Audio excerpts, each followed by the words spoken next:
नमस्कार छात्रों, हिंदी की कक्षा में आपका स्वागत है। आज मैं आपको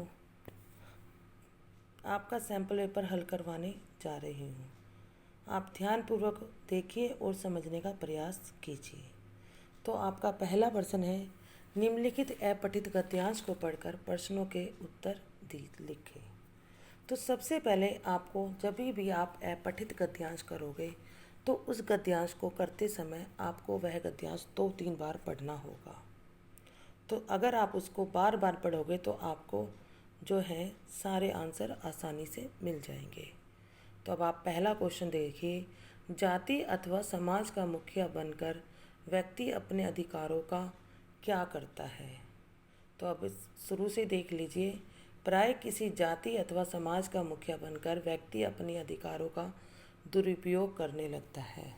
दुरुपयोग मतलब गलत प्रयोग करने लगता है। तो इसका आंसर क्या होगा? क्या करता है? दुरुपयोग करता है। मुखिया धन संपत्ति से किसका घर भरना चाहता है। तो अब अगर आपको उत्तर नहीं मिल रहा तो आप क्या करोगे? धन संपत्ति शब्द ढूंढोगे।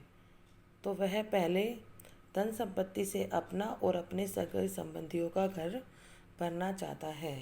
तो बिल्कुल उत्तर है कि मुखिया धन संपत्ति से अपना और अपने सगे संबंधियों का घर भरना चाहता है। मुखिया के रूप में किसको आदर्श माना जाता है। तो अब आदर्श शब्द ढूंढ दीजिए। हमारे यहाँ मुखिया के रूप में सूर्य को आदर्श माना जाता है। फिर है, सूर्य किसके द्वारा सागर और धरती के जल को कर रूप में ग्रहण करता है। तो इसमें लिखा हुआ है सूर्य अपनी किरणों के द्वारा, कि सूर्य अपनी किरणों के द्वारा ये धरती और सागर के वो कर रूप में ग्रहण करता है। फिर है, स्वार्थ शब्द का विलोम लिखिए, कि स्वार्थ का विलोम क्या होता है? अपोजिट। तो स्वार्थ का क्या होगा? निस्वार्थ। नी लगा दोगे और स्वार्थ लिख दोगे। सूर्य के दो पर्यायवाची क्या होंगे? बिल्कुल आसान है, दिनकर और सूरज। फिर हम प्रश्न नंबर 2 की तरफ चलेंगे। निम्नलिखित प्रश्नों के उत्तर लिखें। लेखक को अपनी दादी की याद के साथ साथ बचपन की और किन किन बातों की याद आती थी। कि झाग भरे जल में कूदना, दादी द्वारा की गई सेवा, ठीक है, और किशन भैया की शादी का प्रसंग, ये भी आप लिख सकते हो। पहली कठपुतली की बात दूसरी कठपुतलियों को क्यों अच्छी लगी? क्यों अच्छी लगी? क्योंकि वह भी गुलामी की जंजीरों में बंधी हुई थी। मिठाई वाला अलग अलग चीज़ें क्यों बेचता था और वह महीने बाद क्यों आता था? मिठाई वाला अलग अलग चीज़ें इसलिए बेचता था ताकि बच्चे एक ही चीज़ को लेकर बोर ना हो जाए, और वह महीनों बाद इसलिए आता था क्योंकि उसे उन चीज़ों को बनवाने में समय लगता था। फिर है, मुरली वाला कितने पैसे में मुरली बेच रहा था। तो कितने पैसे में बेच रहा था? हमने चैप्टर पढ़ा हुआ है तो कोई मुश्किल नहीं होगी। कितने पैसों में? 2 पैसों में। कठपुतली किससे बंधी थी?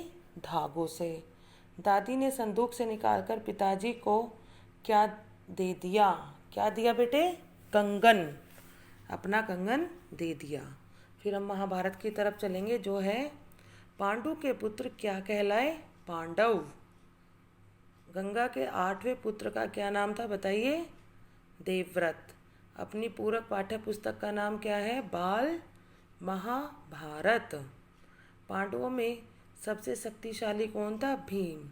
लाक्षागृह किसका बना था? लाख का। बकासुर का वध किसने किया? भीम ने। राजा शांतनु की पत्नियों के नाम क्या थे? गंगा और सत्यवती। अब आएंगे हम व्याकरण की तरफ। व्याकरण क्या होगा? शब्द और भाषा की परिभाषा।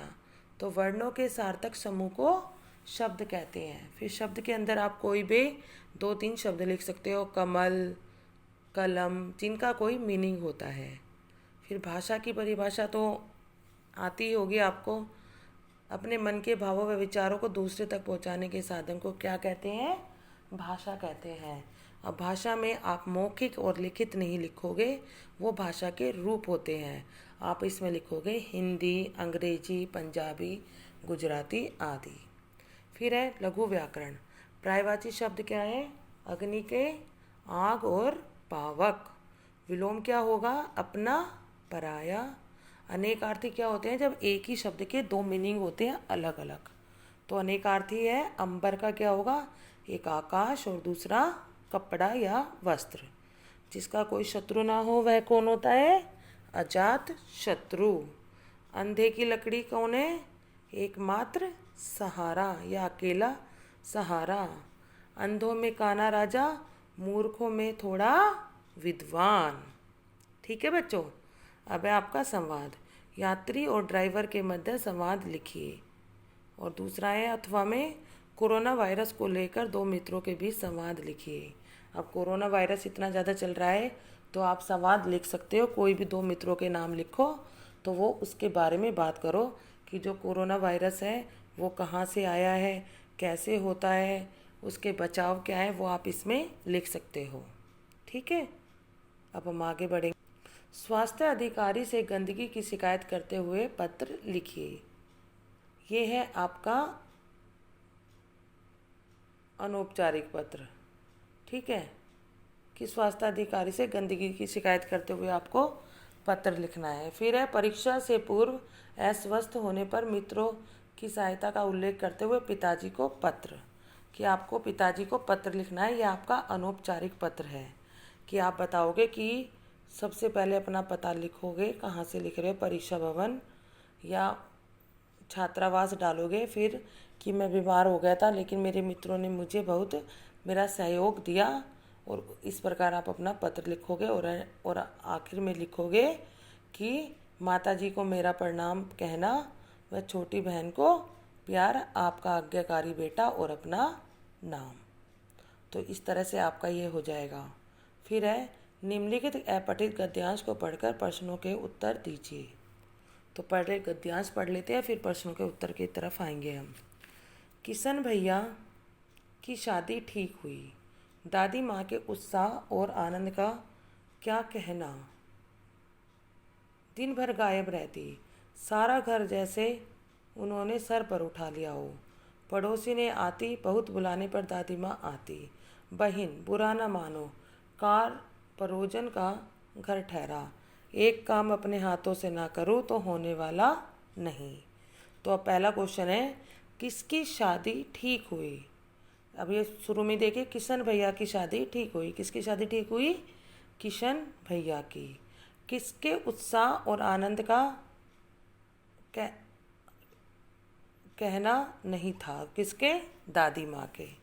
बहुत बुलाने पर कौन आती? दादी माँ। और प्रस्तुत गद्यांश किस पाठ से लिया गया है? दादी माँ। तो इस तरह से आपके तीनों प्रश्नों के उत्तर क्या होंगे बच्चों? दादी माँ। फिर हम प्रश्न नंबर 10 की तरफ चलेंगे, जो है निम्नलिखित पठित काव्यांश को पढ़कर प्रश्नों के उत्तर दीजिए। कि पहले आप काव्यांश पढ़ोगे फिर आपको प्रश्नों के उत्तर देने हैं।